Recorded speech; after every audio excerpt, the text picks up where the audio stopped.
Vicky B certainly had a lot happen in the last few weeks. She debuted her Coco collection for the holidays. Side note, they charged me for it, never sent it, and then banned me from the brand. Goodbye, my friend. I know you can be such a gun, but I can still feel you here. Like that's gonna stop me, Vicky B. More on that in my next Vicky B video. She launched her visiting space at Selfridges. Welcome to my house at the corner shop, Selfridges. Had yet another show in Paris. And her doco finally launched after its long delay. Let's start with the most exciting part, the premiere. We almost had a Spice Girls reunion. My darling Vicky B looked absolutely spectacular. She echoed wearing what she wore to the Beckham documentary premiere, wearing all white pieces from her line. She certainly knows how to command a space. Emma rocked up wearing the same suit spotted on the Princess of Wales the other day, but much more sexed up with a sheer top underneath, and to accompany her, her absolutely adorable 18-year-old son on her arm. Mel C was another one absolutely rocking pieces from the VB line, in an ab-bearing all-black suit, extremely reminiscent of what Victoria wore to close her first Paris fashion show, which is what the documentary centers around, and also very similar to what Victoria Beckham's been wearing recently with her Netflix press. And then there was Jerry,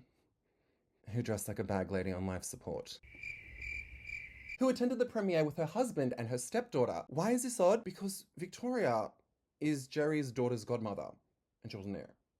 Weird. Sadly, Mel B was nowhere to be seen as she was working overseas. This did add fuel to rumours of a rift with an admission of Victoria within the documentary. Despite what Victoria said and what other people are saying, it really wasn't that bad, and kind of what a lot of people have been feeling over the years. So much so that a large part of the documentary focuses on this, shedding her image, etc. But Mel B was one of the first to send Victoria a bunch of flowers and congratulations for her premiere. And she also got a special thank you from Victoria after the screening. Jerry, Emma, Melanie, I love you so much, and thank you so much. So that puts all of your nonsensical rumours to bed. Now to the documentary itself. Vicky B said that it wasn't going to be a sit-down interview kind of documentary. You know, it's not sit-down interviews. I'm getting on with work. Which made me wonder, how are they going to structure it? And thankfully this concept went right out the window. The documentary has one of the easiest flows I've ever seen thanks to its structure. Yes, it's focused around her upcoming Paris show at the time, but many of the then current events aligned with monumental moments within her life. So she simultaneously jumps between past and present, giving reason as to why she is where she is today, both personally and professionally. Throughout the interviewed segments of the documentary, you'll actually see that Victoria is wearing pieces from upcoming lines within her collection. And this shows not only what a lengthy process the documentary making was, but also that of the creative process of creating a fashion line. A notable look seen throughout the documentary is what she wore to close her most recent fashion show in Paris. It highlights just what a clever businesswoman Victoria Beckham is, as her Spring-Summer 2026 collection debuted on the 3rd of October, with her documentary premiering on the 9th,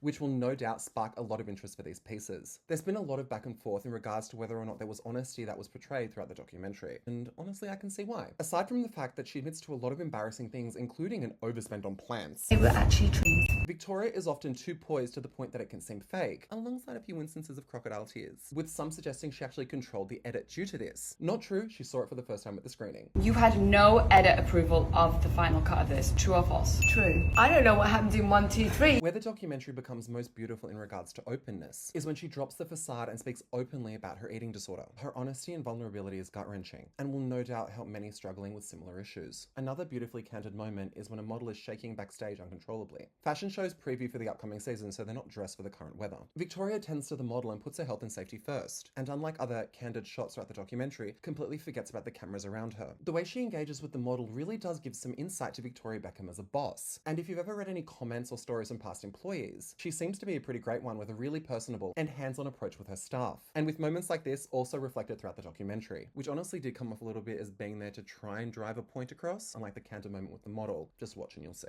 Now, what can I say without giving anything away? This documentary is definitely worth the watch, and the team behind it, it was honestly better than David's documentary. He came up to me as a bit of a dick and incredibly false throughout this, by the way. Smiling.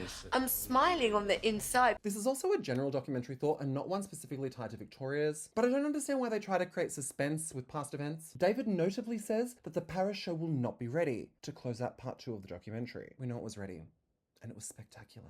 You even get to see a real fashion emergency right before they hit the runway. It really should have been a 5-part doco, but the beauty in it being 3 is it leaves you wanting more. The nod to the Spice Girls' first ever live show in Istanbul, with its closing credits song being Saturday Night Divas, then mirrored as the credit song for her documentary, was a nice nod to her past. And throughout, Victoria finally seems to have made peace with Posh. The song is also notable because she actually opens Saturday Night Divas, which was a break from the Spice Girls formula, empowering, all that stuff. Without going into the documentary, I understand the need to shed images past. But unlike her fashion brand, the Spice Girls were historic, still the most successful girl group of all time. They touched the hearts of millions and were wildly accessible, something her fashion line isn't. Its inaccessibility and exclusive nature led to its downfall, with only the slightly more attainable cosmetics line to pull her out of it. For someone who has put in such hard work and has been scrutinized throughout the entirety of her career, and we're talking over 2 decades of unwarranted opinions from millions. Yes, the irony is not lost on me. She deserves to be happy and at peace, and this process really seems to have delivered just that.